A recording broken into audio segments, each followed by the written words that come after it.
Hello, I'm Bonnie. I'm one of the social media managers for Scratch That magazine. I'm also a creative writer and poet.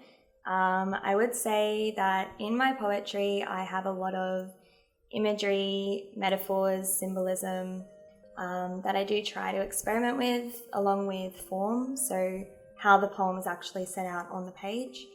I suppose in terms of tips and tricks I would give to anyone writing poetry, just try to be as strange and abnormal as possible. Anything too familiar will automatically just drain the poem of any extra emotion that you might evoke from the reader. What I tend to do is draw inspiration from visual cues and sensory elements. So anything from movies to TV to colours. I find definitely helps a poem to come to life.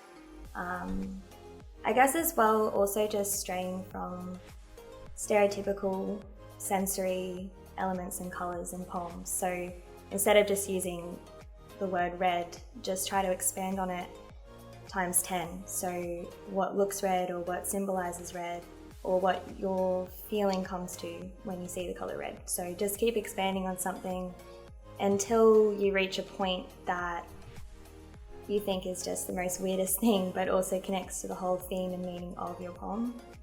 I guess another tip I'd give with form is just try to think about your punctuation and what punctuation you're using and where you're placing certain stanzas and lines on the actual page.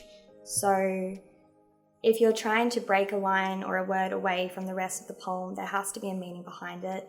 The reader will question it and they will place a lot more meaning to that particular word or line.